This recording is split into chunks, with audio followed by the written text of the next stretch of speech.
Whatever is causing you to feel worry, whatever is causing you to feel burdened, whatever is causing you to feel very dismayed, even discouraged,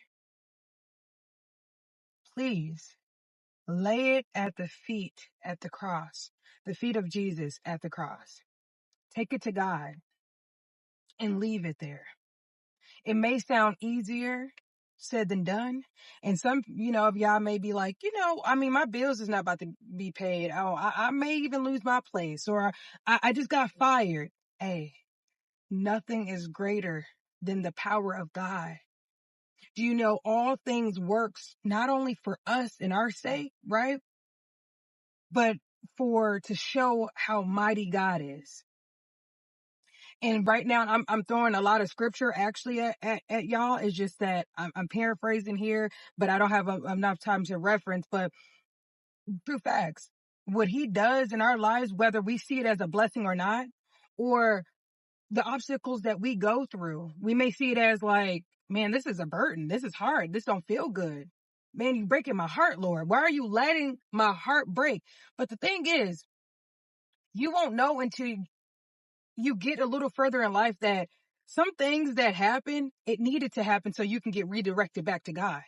Some things needed to happen or fall through the cracks, like job offers, goals, dreams, because he's protecting you. See, if you got accepted into that school, you would have probably had so much trauma that you might have been so far grabbed to the other side of wickedness that God wouldn't have had a chance, even if he wanted to, for you to come back to him. And that's some people's story. But if you keep knocking at the door, if you keep trying to force that thing open, he may allow you to just get just that. Because he will. It says it in scripture. So instead of keep knocking, instead of keep trying to force, instead of worrying, instead of trying to come up with it on your own, your own solution, give it to the Father, because he knows what's best.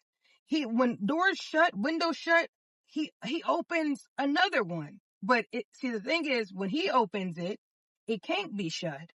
When he opens it, it's for you. When he opens it, it's secured. When he opens it, no one can take it from you.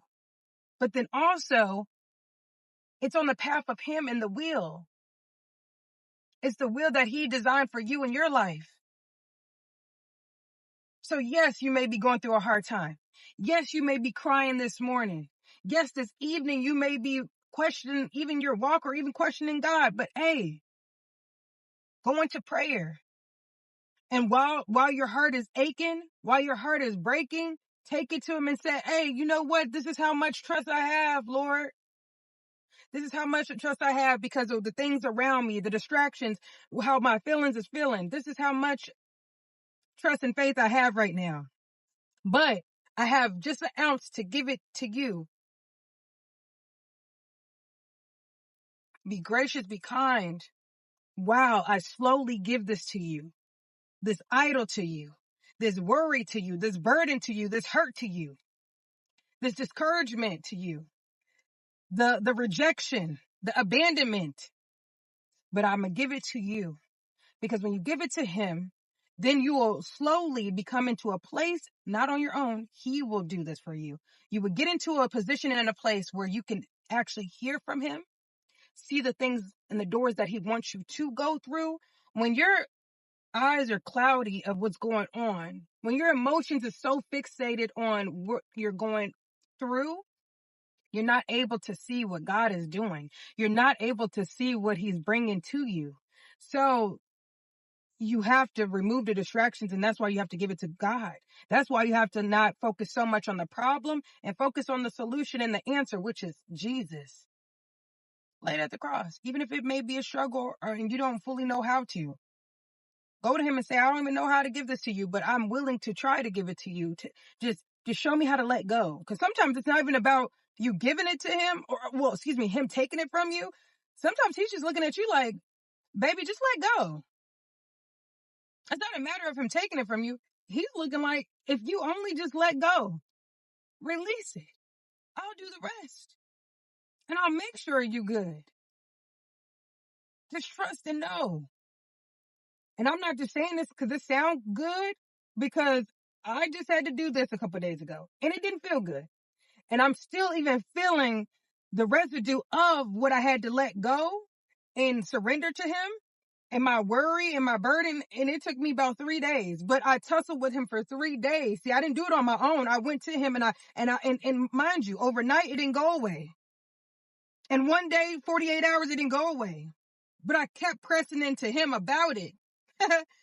like I'm talking about, you know how people be at the bank when they check hit and hey, I need that money. Excuse me. That's how I was on his heels. And that's how y'all need to be on his heels. Do you think he mind that? He want that. That's the best thing you can do. Because when you're not glued to the Lord, when you're not on his heels, whose else heels are you on? Your own? The enemy? This world? Lean on not your own understanding. Take it to God. In Deuteronomy chapter 4, it talks about how when you keep pressing into him, you will see him. You will find him it says when you keep pressing in, meaning it will not just happen in momentarily. It will not happen in just a second stance. You have to keep pressing in. But it also says in Deuteronomy chapter 4 that he won't abandon you. He won't neglect you.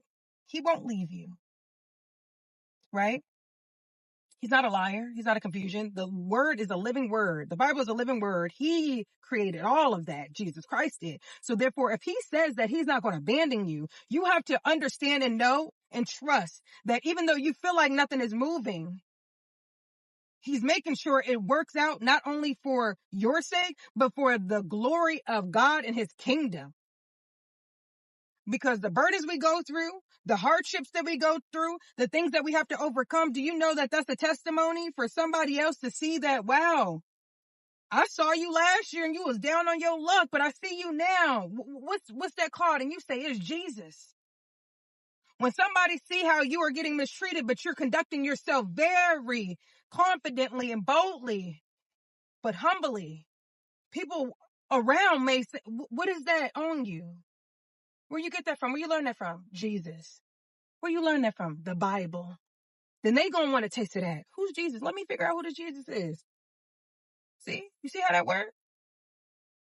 This life is not about gumdrops and candy drops. Whether you walk with the Lord or not, you're going to have hardships. But the thing is, when you walk with God, you got an adversary. You will never want. He gonna get you what you need. But it's on his timing. Let his will be done on earth as it is in heaven.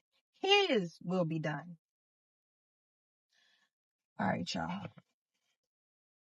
Like I always say, let's do better and let's get it. All right, y'all.